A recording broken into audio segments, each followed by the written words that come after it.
What do I need to do? Now that person who starts to investigate and start to lock hold to that word and pull it in and get it deep inside of them, all of a sudden they start believing it and they say, I believe that God will save me.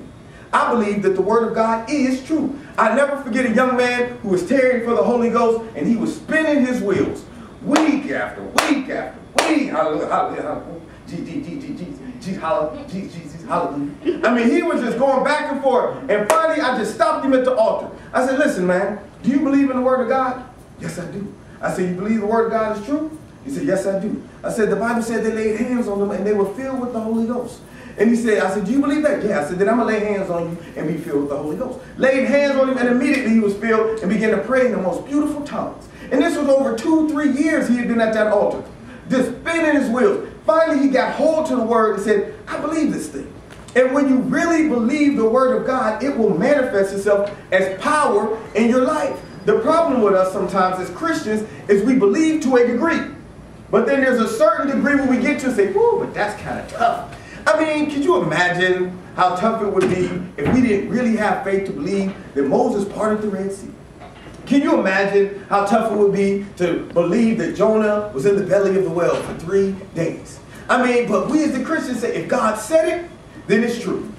If God said we can go up to a mountain and say, mountain be moved, it can be moved. Now that's when the word is deep. Now God, I believe, but help my unbelief. Let's just be real. All of us in here say, man, I got faith. But boy, I like to see somebody go up to Everest like, listen here. And I ain't talking about say be moved, walk away like it's already done. Everest, come down. And just walk off. Let the other people check it out. Like, tell me what happened.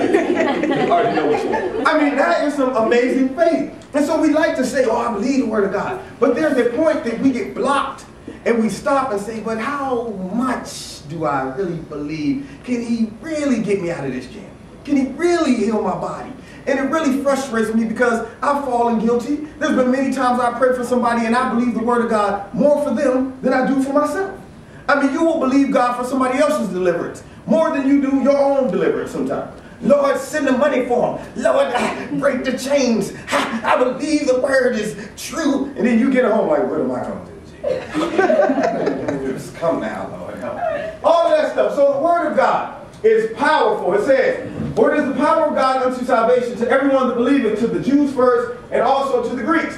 The gospel's power lies or resides in its words produced in our mind. So the power is there. We have to tap into it. Once it enters our mind, then all of a sudden the manifestation of the word begins to take place. So it says that is all the gospel is. It's simple words.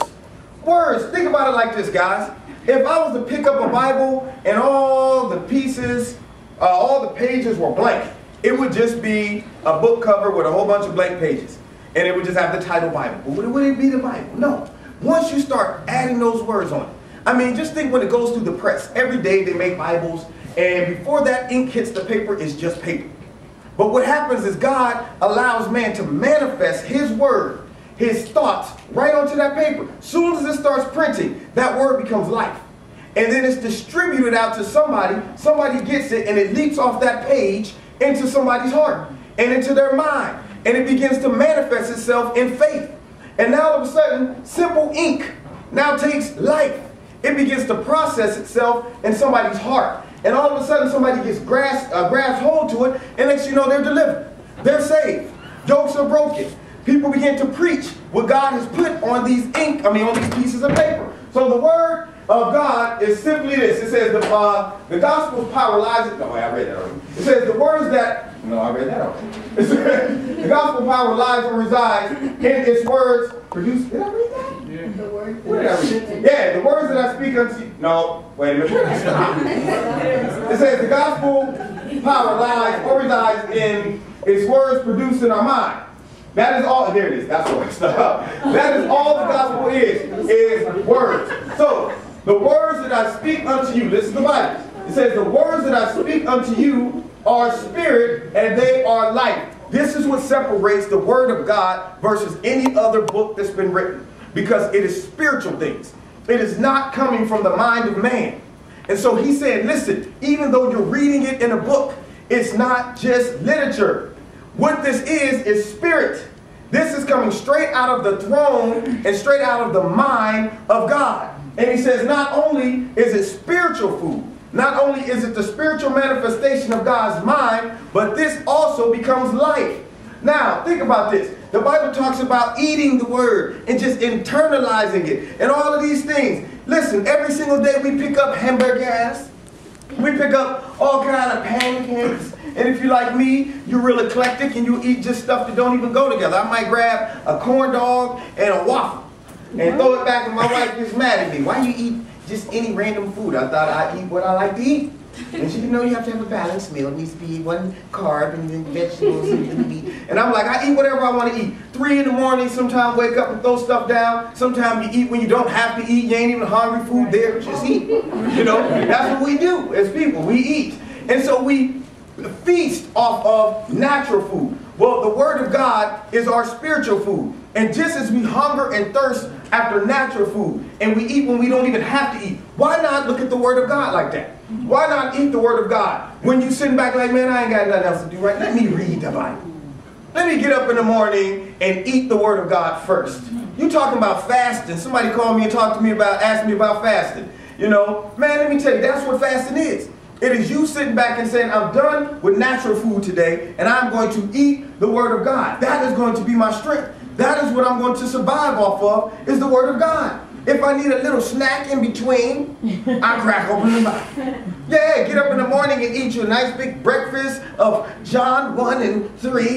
And then you get done with that, and you say, all right, now I'm going to get some brunch, with a little bit of the book of Acts. And then you get to lunchtime, and you say, let me run it back with Romans. And then you get to, you know how we are. While we're at the job, we typing on the computer. If we're in the natural, we eating chips and all kinds of stuff while we typing, throwing back pop. Instead of that, every once you get a break, we're going to look a little Word of God and keep it moving.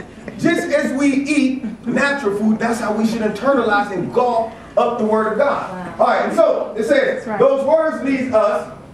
Oh, I like that. So it says, the words that I speak unto you are spirit and they are life. And that is John 6 and 63. Those words lead us to the faith of Christ. So in other words, the Word comes and gets you. Now isn't that great? See, you can come to God 2 ways. You can either be drawn or driven. Simple as that. You got 2 choices. If God wants you, He's going to get you. It's going to be one way or another. Now, the broken-hearted person, they just simply say, the Bible makes sense, and they're tender-hearted enough to say, I'll respond. The knucklehead, God has to go and get them and do something drastic to make them come in like, I'm ready to be saved now. But the tender-hearted person, either way, it's wonderful to see how God's Word goes out and it hooks you and it pulls you in. And I was not looking for God. He found me. And once He came and got me, and I started going, let's see what the Bible says. And all of a sudden, this word started jumping off and hooked me and started dragging me in. And it pulled me closer and closer to the mind of God. It began to show me what God really thinks about mankind. So the Word of God leads us to the Lord by faith. And there's nothing mysterious about this. When we believe what Christ believes, we have His faith. Now, it might not be the same intensity, but we have His faith. So what happens is the Word of God allows us to believe what He believes, because the Word of God is Christ's thoughts. Now, I've always told you guys that we must learn to love what He loves and hate what He hates. Now, that is based upon your belief in His Word. Lord, is your Word real or isn't it? Does it really mean what it means? And this is why the devil gets us, because he causes people to question the Word of God. He causes people to say, but did God really? And that's how he got Eve. Eve said, well, yeah, he said, don't eat the fruit. He said, but.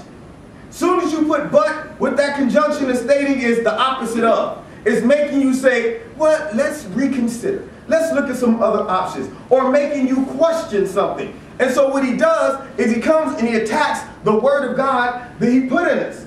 And he makes you wonder, did God really forgive you? Did God really save you? Will God really deliver you?